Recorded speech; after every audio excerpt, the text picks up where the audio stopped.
moving into the double engine cars. We're talking early 60s at this point.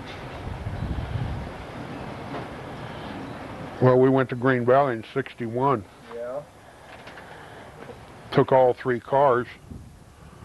Zane ran fuel, Roy and Jeep ran fuel, and we ran gasoline.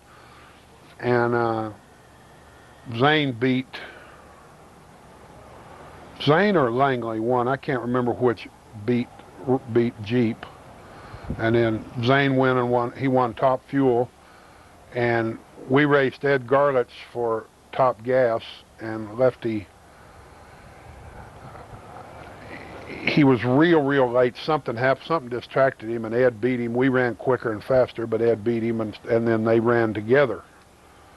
And just like at Bakersfield, and Zane beat Ed and won the Pontiac Tempest and a bunch of tools and stuff. Not much money, I don't think, but. Was Jeep a one-man operation back then? Roy Steen worked with him. Yeah. But that, a little bit after that, Larry Stellings built a car and Jeep went and drove it, and Roy went and formed Race Car Specialties, just started building race cars. I think maybe Chet put up the money for that first original Race Car Specialties. Then Frank Huszar came along and put some money in it, and they built a lot of cars there in the middle '60s. Built a good car too, by the way. Roy was a pretty good craftsman.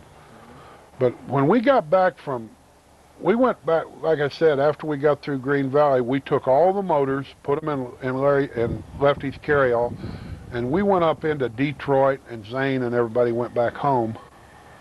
And I think that's where we finally ended up burning up the last of the 450-inch motors.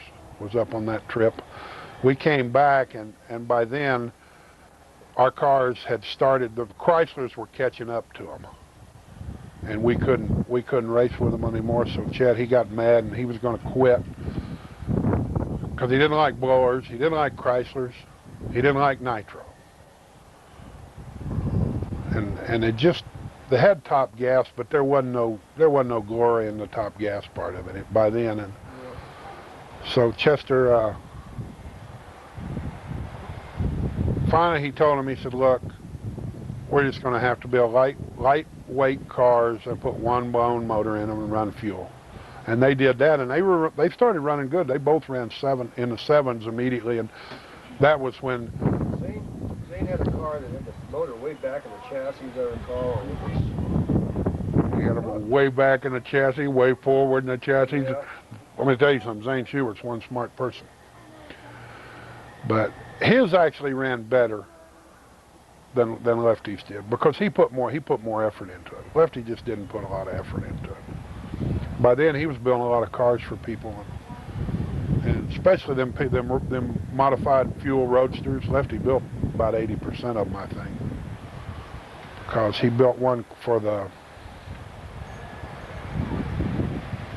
Warden and Lewis that ran real good, and then he built one for a couple of cops from L.A. Brothers that ran a blown Oldsmobile in it. It ran real good. And the Horrell's engines car, you know all about it. It ran real good. And so Lefty just kind of, him and Chet started having problems.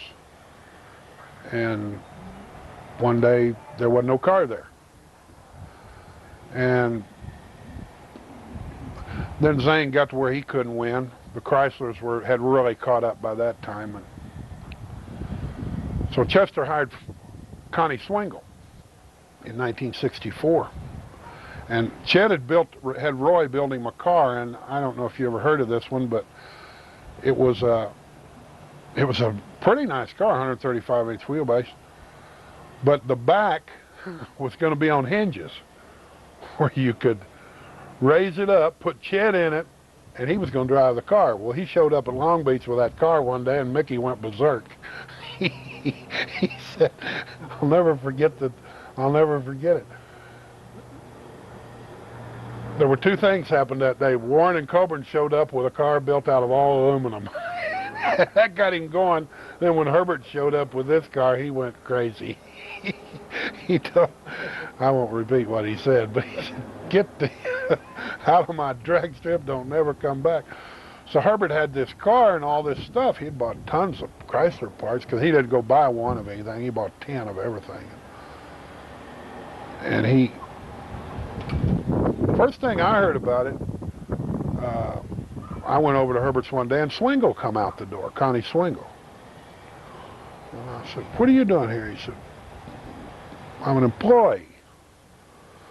Well, Swingle started running that car, and I believe the second week he ran it, he ran 740 flat with it, which was What year? 64, which was, That's freight at 64. ain't nobody runs 740s, but No. Connie Swingle is this boy is real sharp.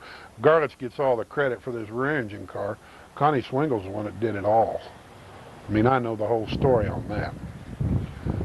But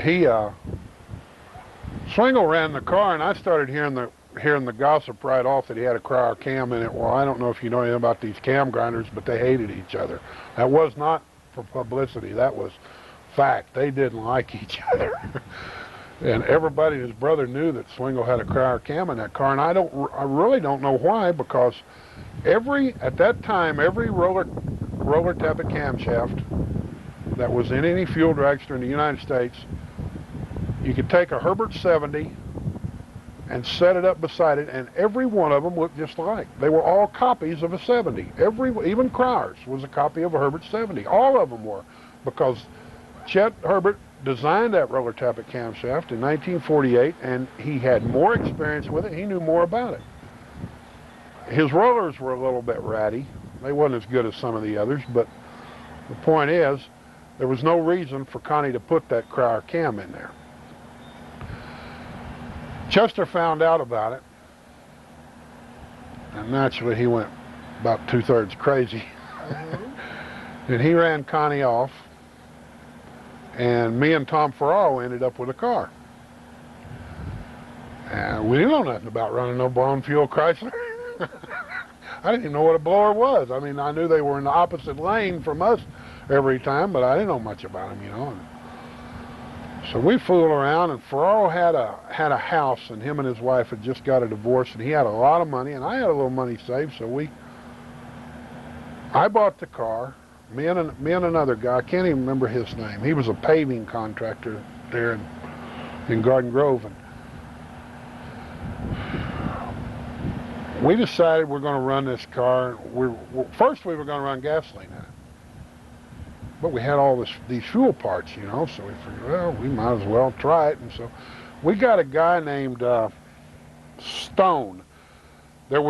Tom drove a fuel altered roadster that this fellow Stone and a guy named Ingbird owned, and they ran pretty good. And this Stone, he was kind of the guy couldn't read and he couldn't write, and to be honest with you, he didn't impress me a whole lot, but Tom told me he could help us, and so we figured, well, we'll try it. And we take the car out to Irwindale the day Lefty got killed, as a matter of fact. And we got there late because we weren't prepared, like always. We'd worked every night for 2 weeks getting everything ready, but still Saturday morning we had to do a lot of work. We showed up out there, and I think at that time low ET was like 790, and top speed I think was about 202 or something like that. BB Brothers, Vincent Sixth. Sure. They had low ET every week, and I remember when I pushed Tom off, he put up his hand, we stopped, and I got out and said, "What's wrong?" He said, "If I go 200, I want you to come down there with your headlights on." I said, "All right, I will." So we pulled up there, and the old motor sounded really good, and he left. The other guy, his died on the starting line, so we had the whole track to ourselves, and he zipped off down through there. It looked to me like a pretty good run, but I didn't really know. I couldn't tell. I couldn't see for the smoke much, you know, and everybody screaming and hollering and waving at us. We go down there. I didn't hear it. I said, "You hear the time?" Nobody heard the time. And Carolyn who was Ray Alley's wife, that was Tom's wife at that time, she said, he went 200. I heard him. I heard 200. And I said, are you sure? And she said, I heard it. And I said, well, whatever. So we went down there and got him. He said, boy, that thing felt good. But he had never driven a dragster before. He didn't know. That was his first pass? First pass. Carolyn said, well, we had a big argument. I wanted him to drive it half the track and get the feel of it. He said, he said, I can drive them altereds. This would be a cinch. Well, I mean, a 135-inch wheelbase as opposed to a 90 that he had been driving. So that made sense. And so we get back up, and Leon Fitzgerald, we were pushing up, and there was a big line coming to the time shack where you got your ticket, your tell how fast you ran. Leon Fitzgerald come running back there. He said, congratulations, you guys. And I said, what do we do? What do we do? He said, you didn't hear it? I said, no. He said, 784, 207.36. I said, you're kidding. He said, no. So I took off running, almost had a heart attack getting to the time shack to get the slip. And there it was. And so we took it back, and I said, what do you want to do? He said, let's make another run. So we pushed up there, and we made another run 789, 206.50. And it was the track record by about 10 miles. Track record, I think the track record at that time was about 201 because BB had run 202, which was about a mile an hour faster that morning, but he hadn't backed it up yet. You still had to back it up. Yeah. So you ran it and backed it up then? We ran it and backed it up, both ends of the strip record. But on that run, we blew a head gasket, so we went home. And no, I'm getting ahead of myself. We did go home, but we went home and fixed it and came back. Sunday was the race. It was a 2-day race. And in the first round, we raced Mark Danicus. First time I ever saw Mark Danicus. You remember him? Danicus sounds familiar. He's the guy that did the blowers. Blowers, yes. Yeah. Well, he had just come to California. He had not even found a place to live. He had just got there the day before. He'd moved from Nebraska. And he had a purple car that Rod Stuckey had built for him. And it was a pretty nice looking piece. And he had qualified, I think, with a 791 or something like that. So it was going to be a pretty good race. And we beat him, but blew another head gasket, so we went home. You didn't fix those kind of things. But also, by blowing another head gasket, we knew we had a problem. What was your problem? The head wasn't completely flat no more, because we ran so hard and fast, and the motor got so hot that it kind of warped it a little. So we took it down to Reese, and he shaped them up for us. And were you filling the blocks back then? We didn't do that in the beginning. We ran water in the beginning. But then we had a cylinder wall fall in once, and I mean, when it fell in, everything went. It blew the blower off, and ruined the blower drive and the blower and injector, and singed old Tom's eyebrows real well. I remember that, because in those days you sat behind. Mm-hmm. But that was quite a day. Yeah, that was matter of fact, I went down to Reese to take the heads on Monday morning, and he said, I'm going to take you to lunch. He said, boy, he said, you did it twice. Who built the chassis? What chassis was it? Roy Steen. It was a race car specialty chassis. He built it for Herbert. How long was it? 135. This was a 64? Yep. It was an ugly car. God, it was ugly. We called it the Undertaker. We bought a hearse we were going to use to tow. We never did get the hearse. That would have been appropriate. Yeah, we